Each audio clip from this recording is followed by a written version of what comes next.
Flowing fluid.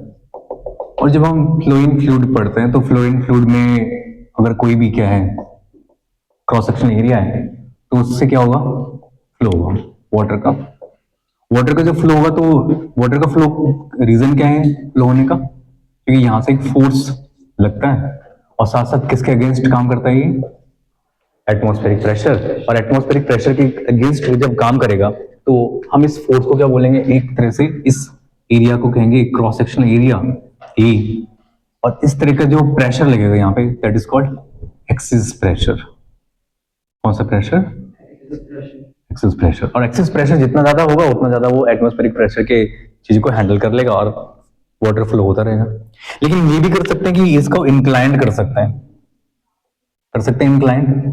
और जब incline करेंगे तो यहाँ पर जो लिक्विड फ्लो होगा तो उसको हम क्या कह सकते हैं, उस पर एक चीज लगेगी, कौन सी, mg। और जब mg फैक्टर काम करेगा तो इसका एक कंपोनेंट इधर होगा mg साइन थीटा और इधर एक थीटा एंगल क्रिएट करेगा और mg cos theta. mg cos theta तो इसके ही इंक्लाइंड प्लेन के परपेंडिकुलर आ जाएगा जिसमें नॉर्मल वेक्टर उसको एडजस्ट कर लेगा। लेकिन mg sine theta is responsible for flow of water, responsible for flow of fluid, mg sine theta. Similarly जब हम इन दो फ्लूइड को पढ़ते हैं, there are two types of fluid, एक होता है स्ट्रीमलाइन और next one is turbulent flow. Streamline मतलब कि अगर सारे के सारे जो फ्लो ऑफ फ्लूइड है वो सबके सब सेम कांस्टेंट स्पीड से हो, ठीक है। और अपने सीरियल नंबर को जैसे कि ए बी सी डी, और अपने पैटर्न को फिर से क्या कर रहे हैं, रिपीट कर रहे हैं, ओवर टेकिंग नहीं कर रहे हैं, विदाउट ओवरटेकिंग। और इनका सीरियल नंबर कैसा हो, सीरियल सेम हो, A B C D A B C D हर एक पॉइंट्स पर सेम रहे, चेंजेस जो है वेलोसिटी में कोई चेंज ना हो। लेकिन टर्बुलेंट क्या होगा, जैसे बीच में कोई ऑब्स्टिकल आ जाए तो ऑब्स्टिकल आएगा यहां से तो लिक्विड ऐसे मूव करता रहेगा, लेकिन ऑब्स्टिकल आने की वजह से क्या होगा, ऑब्स्टिकल आने की वजह से यहां से ऐसे फिर ऐसे फिर ऐसे और ये ऐसे फिर ऐसे, एक्चुअल में क्या होगा, जो फ्लो ऑफ लिक्विड है उसके बीच में चेंज हो जाएगा स्पीड। जब स्पीड चेंज होगा साथ साथ ए बी सी डी, अगर मैं इसका सीरियल नंबर देखूं जो ए बी सी डी था, नेक्स्ट कंडीशन में क्या हो जाएगा, बी पहले, सी यहाँ, ए यहाँ और डी यहाँ। और आगे इसके पैटर्न को देखते रहेंगे तो ये अपने आप को क्या करते हैं, अपने सीरियल नंबर को ओवरटेक करते हैं। तो ओवरटेक करेंगे तो इनमें क्या होगा कि ये अपने सीरियल नंबर में ही रहते हैं, सीरियल नंबर सेम। क्या बोल सकते हैं इसमें कि इनका जो पैटर्न है वो सेम रहेगा, सीरियल रिमेन सेम, लेकिन इसमें सीरियल रिमेन या serial not same.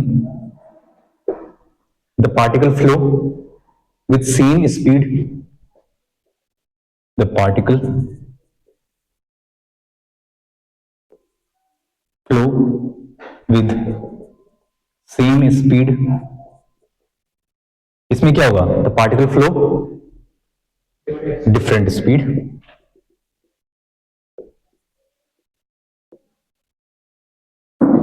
The particle flow in different speed. तो ये टर्बुलेंट फ्लो है। ओवरटेकिंग करेंगे, नो ओवरटेकिंग, ठीक है, इसमें ओवरटेकिंग नहीं होगा, particle not overtaking each other. यहां पर ओवरटेकिंग होगा, यस, ओवरटेकिंग ईच अदर, ये ओवरटेक करेंगे एक दूसरे को। जब टर्बुलेंट और इस फ्लो को हम समझ लेते हैं तो इसमें एक टर्म आता है that is called critical velocity.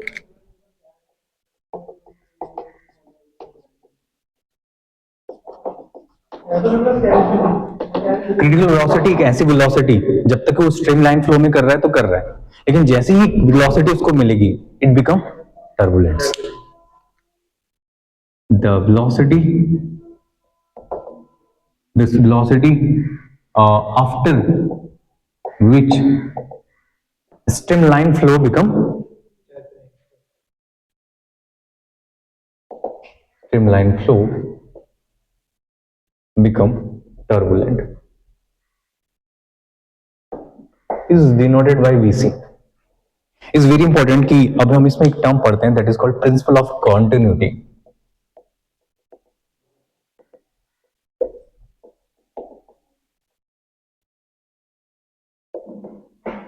Principle of continuity, मान लीजिए सपोज कि ये नीचे कोई रिवर का पार्ट है, पहाड़ वगैरह बहुत सारे ऐसे बने हुए हैं, रॉक्स बनी हुई है.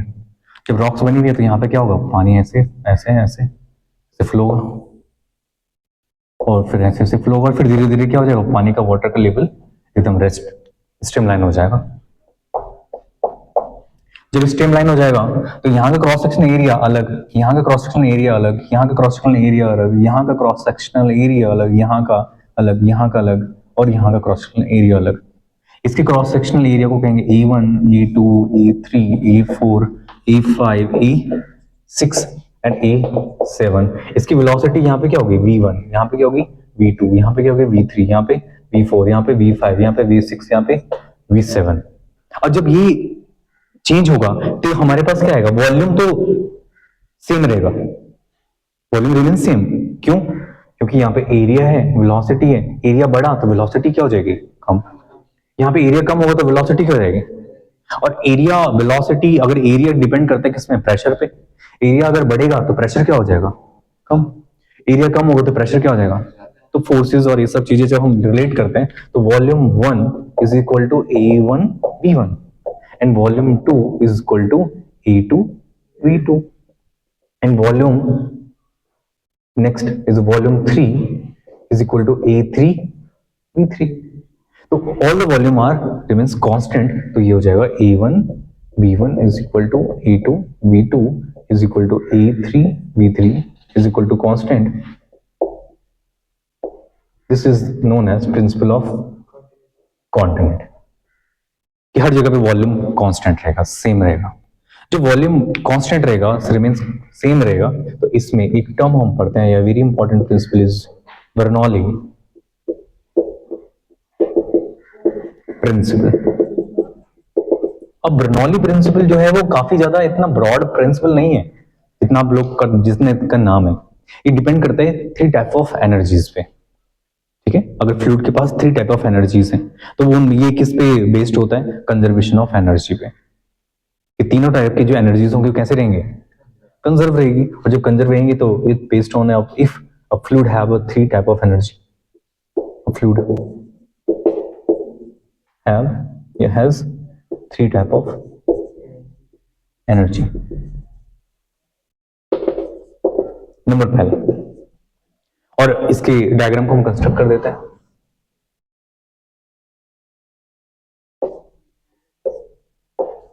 यहां से लेकर यहां तक का जो हाइट है H2 H1 और ये स्ट्रीमलाइन फ्लो है.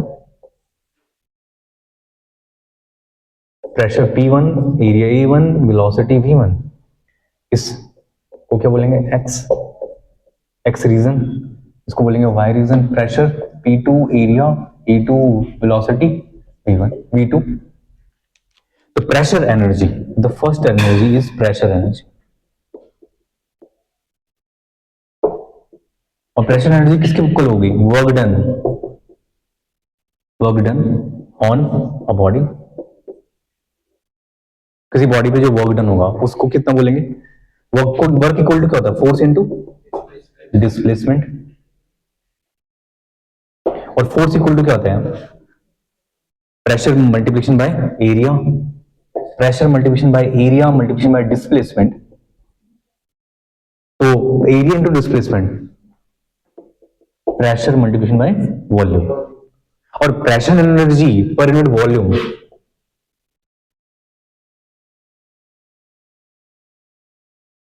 Pressure energy per unit volume is called P multiplication by V upon V. V से V cancel is P. Pressure energy per unit mass,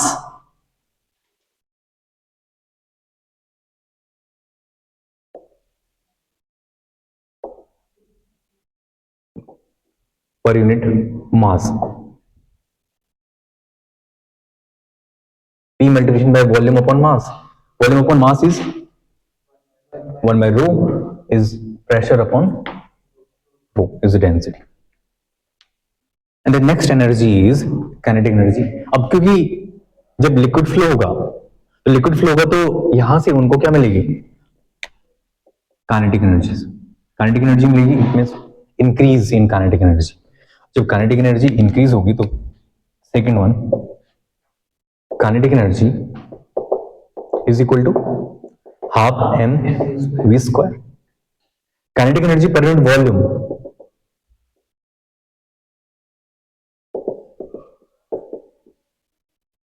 kinetic energy per unit volume 1/2 mass upon volume velocity square. Mass upon volume is 1/2 density square.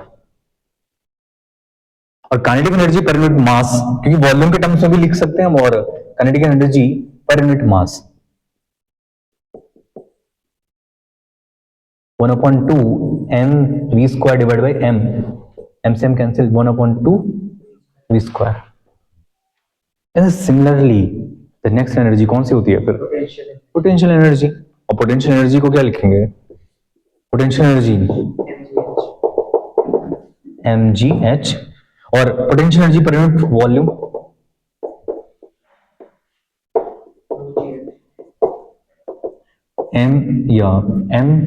mgh upon volume, mass upon volume density, तो h rho g. And potential energy per unit mass mgh upon m. m से m cancel is gh mgh. और इन तीनों energy को अगर हम यहां देखें तो इसमें क्या आएगा? P1 प्लस 1/2 रो V1 स्क्वायर प्लस H1 रो G. एक्स वाले रीजन के लिए, फर्स्ट रीजन के लिए. And the second is equivalent. इस रीजन के लिए कितना आएगा? P2 प्लस 1/2 रो P2 स्क्वायर प्लस रो G. और ये तीनों एनर्जी के बराबर होंगी, तो इसी को तो बोला बर्नौली प्रिंसिपल. तो बर्नौली प्रिंसिपल क्या होगा? In the streamline, in the fluid, या the fluid is streamline flow, all the three energies are conserve या कांस्टेंट एवरीवेयर. को हम लिख लेते हैं.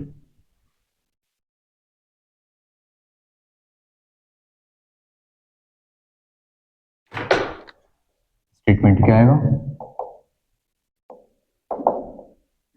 The fluid is a streamline flow. All the energies become constant. सारी जो एनर्जीज होंगे वो कांस्टेंट हो जाएंगे. और जब एनर्जी कांस्टेंट हो जाएंगे तो इसका कई बार किसी जगह पे प्रूफ भी पूछ लिया जाता है इसका. तो प्रूफ क्या होगा कि जो energy given is equal to energy taken. और एनर्जी गिवन और एनर्जी टेकन कौन होगा? एनर्जी गिवन होगा P1 minus P2. Change energy दिया जा रहा है, प्रेशर के थ्रू प्रोवाइड करा जा रहा है. और ये कौन सी एनर्जी होगी? ये होगा तुम्हारा pressure energy per unit volume is equal to energy taken कौन कौन ले रहे हैं? 1/2 rho V2 square minus V1 square plus H2 minus H1 GH. 1 वाले टर्म को एक तरफ, P2 वाले टर्म, 2 वाले टर्म को एक तरफ. P1 plus 1/2 rho V2 square plus H2 रो G 1/2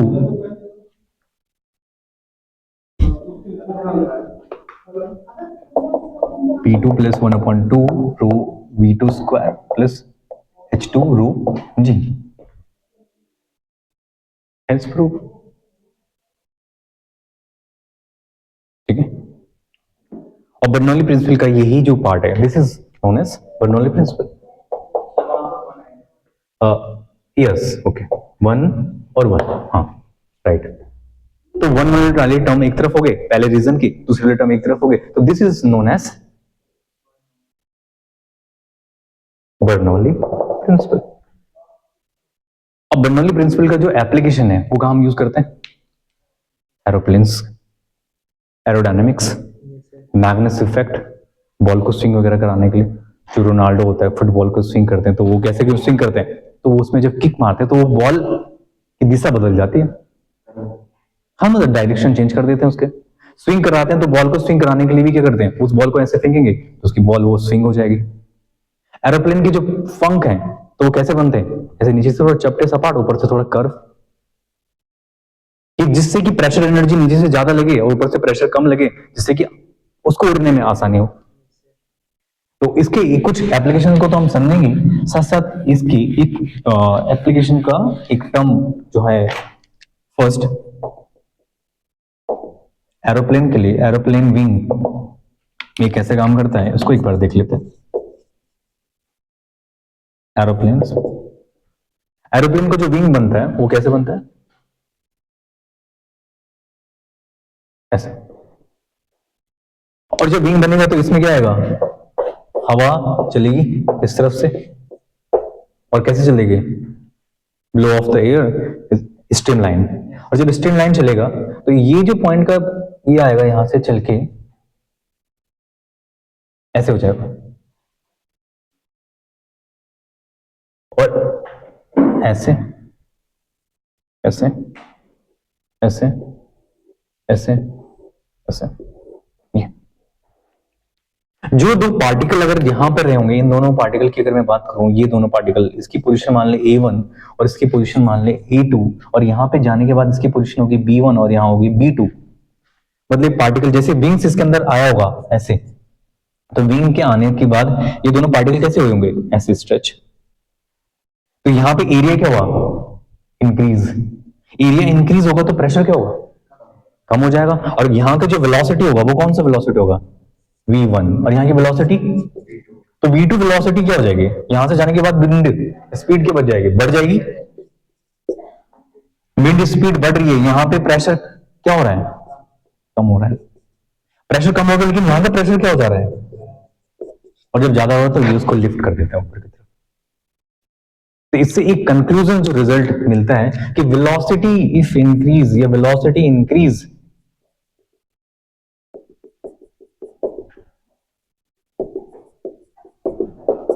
तो pressure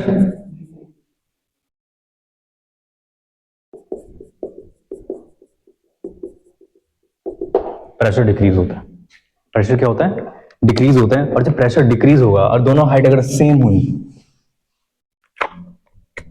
if h1 is equal to h2, मतलब यहां से लेकर यहां तक का जो हाइट है और ये वाला जो हाइट है h1 और h2 दोनों सेम, तो उस कंडीशन में बर्नौली क्वेश्चन पे क्या इफेक्ट आएगा? ये वाला टर्म और ये वाला टर्म कैंसिल, तो P1 minus P2 is equal to 1/2 rho V2 square minus V1 square. और इससे भी हम ये देख सकते हैं कि change of pressure is equal to 1/2 rho V2 minus V1 का होल स्क्वायर। इसमें दो टर्म बनेंगे ना, क्या क्या? V2 प्लस V1, और अब समझिए कि V2 बढ़ेगा तो P1 क्या होगा? कम। और V1 कम होगा या V1 बढ़ेगा तो P2 कम होगा। तो जहां पर वेलोसिटी बढ़ रहा है वहां पे प्रेशर कम होगा, जहां पे प्रेशर या वेलोसिटी डिक्रीज हो रहा है तो प्रेशर वहां पे बढ़ जाएगा। तो इस फॉर्मूले से भी हमें एक कंक्लूजन मिल जाता है। एनसीईआरटी का क्वेश्चन भी है जहां पर हम लोग इसको बनाते भी हैं कि अगर कोई बोइंग है एयरक्राफ्ट हो और उसका मास हमें गिवन हो, एरिया भी गिवन हो, तो वहां पे कैलकुलेट कर सकते हैं चेंज ऑफ प्रेशर और साथ साथ उनका फ्रैक्शनल चेंज। ठीक है, चलो आई होप नेक्स्ट लेक्चर में हम लोग इसके दूसरे एप्लीकेशन पढ़ेंगे और साथ साथ पढ़ेंगे विस्कोसिटी और सरफेस टेंशन।